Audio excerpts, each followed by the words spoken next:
have to tell you that one of the people in Washington, D.C. that I admire a lot is a good personal friend of mine, and he has the qualities that we have been celebrating in this incoming Trump administration. He had them before Trump came back to the White House, and it's why I know Donald Trump, President Trump, sees in him this same quality, and it's why I believe as long as he continues to work in Washington, D.C. as a representative of the 4th Congressional District of Missouri, I think his future is bright, and I think we're going to hear much more from him outside of his seat in the House of Representatives. He's Congressman Mark Alford, a great friend of mine, in full disclosure, from a very long time. He has been in media prior. I've known Mark for 25 years. He was a news anchor for years and years in Kansas City, Missouri, had a successful run for Congress, and there he sits serving his constituents and absolutely loves his job. And most importantly, Mark, and I'm not just kissing up, first of all, welcome into the brand new show. I'm glad you're here because what you do very well, and you have put a premium on since you hit office,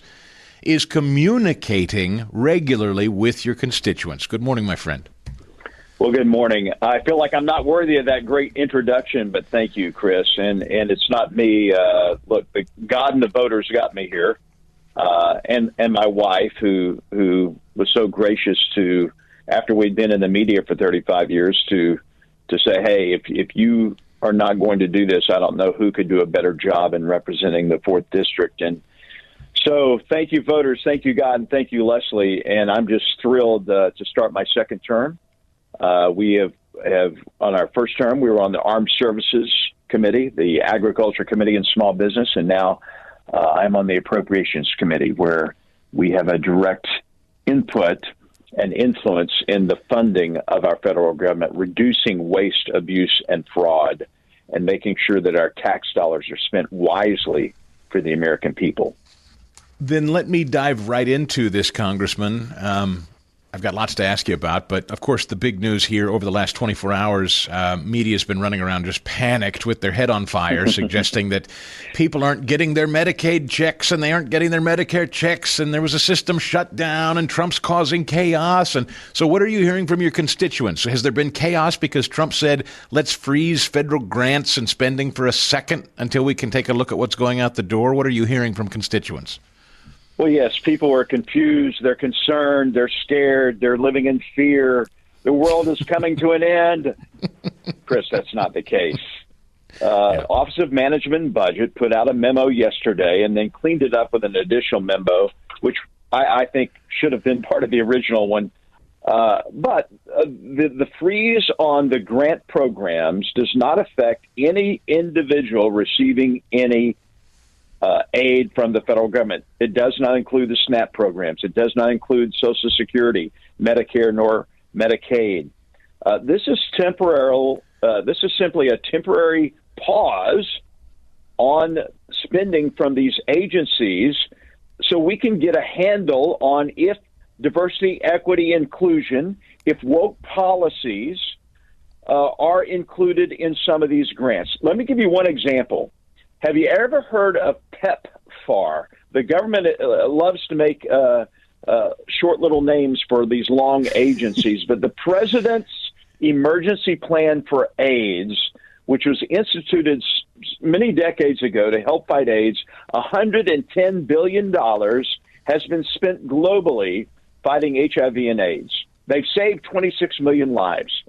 It's been money, I think, well worth spent to help save those lives. However, we just found out in the last couple of weeks that 21 abortions have been performed in recent years using this money. Is that something the American taxpayers want?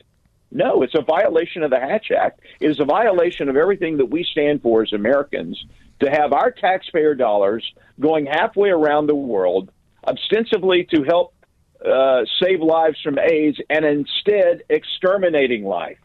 That's not right. We're going to put an end to it. We're going to make sure that every tax dollar is spent wisely. The headline from Town Hall, my friend Katie Pavlich, Congressman. Oh, so that's what the taxpayer-funded condoms for Gaza were used for. Last week, the State Department announced a freeze on nearly all foreign aid, citing the need for a thorough review of the programs. And one of the things that came up was taxpayer-funded condoms in Gaza. Now, again, you could probably go down the list. My understanding is your colleagues who are gathered at a retreat right now, and I understand you're not there in Doral, but I heard they have already come up with what they believe to be something like $2.5 to $3 trillion in cuts over the next 10 years. I assume condoms in Gaza might be some of that. I think $50 million for condoms, something outrageous like that.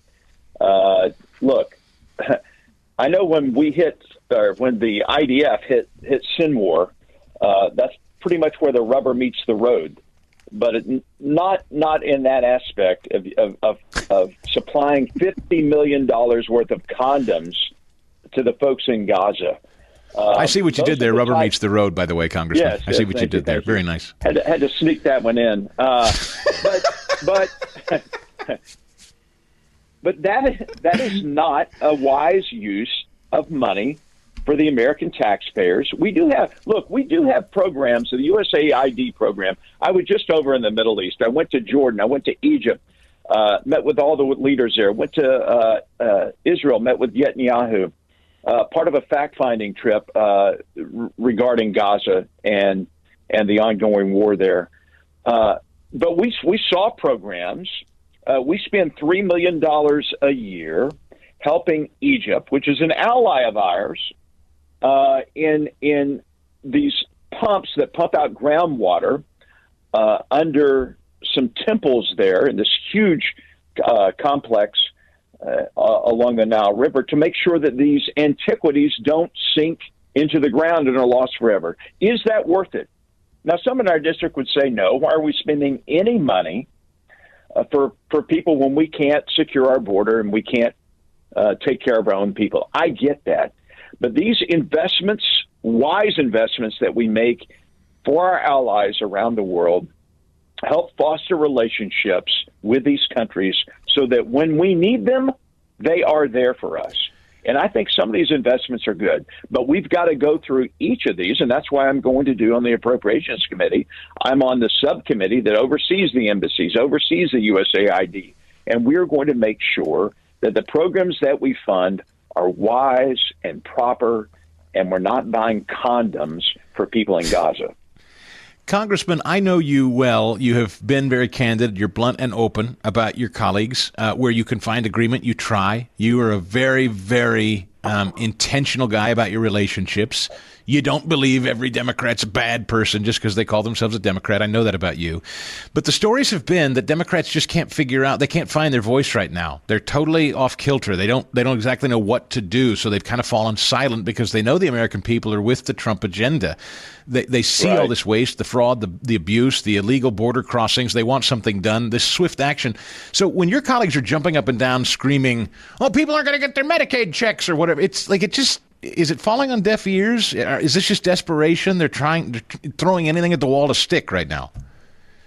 Well, they are. And, the media, they're complicit in this. They've been on the side of the Democrats and the woke progressive agenda for years now. And so when the Democrats have open access to having their story and their voices told in front of the American people, a lot of people believe in that and go along with it. And the Democrats feel like they can continue to promulgate and promote the lies that they've been telling.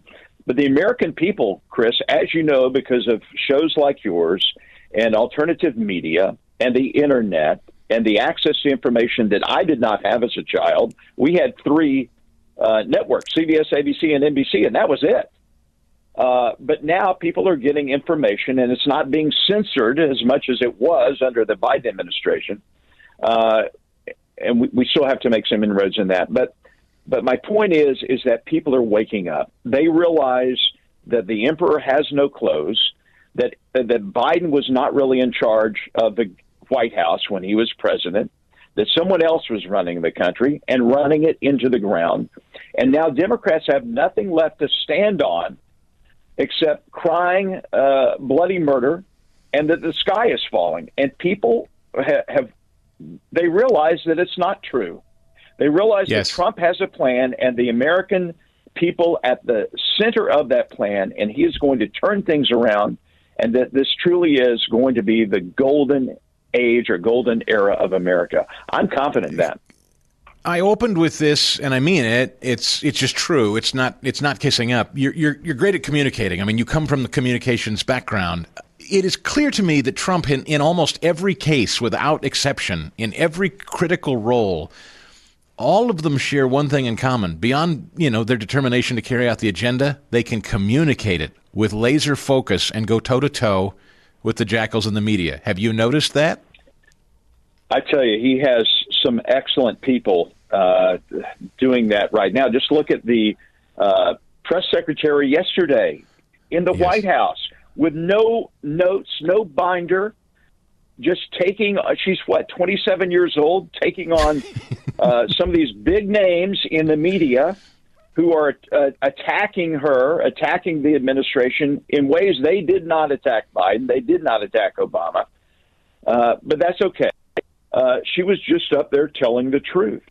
Look at Stephen Miller. I think a deputy chief of staff for policy. I think one of the most brilliant people right now getting the message out, the truth out for the Trump administration. He is concise. He is precise. He is truthful. And he shoots down the misrepresentations of the left and the progressive woke ideology that has really poisoned our culture. And he's getting the message across. And that's what Trump has surrounded himself with. And I think you do that too, Congressman, and that's why I wanted to call you up today. I hope we can continue to lean on you for your insights, because I am sure the media is going to keep swinging at what you're trying to accomplish there in this 119th. Just quickly, I've got like 20 seconds. Can I ask you, Sure. Do you think you guys are going to get one big, beautiful bill done based on what you're talking about with your colleagues right now? I hope so. The Freedom Caucus wants 2 bills.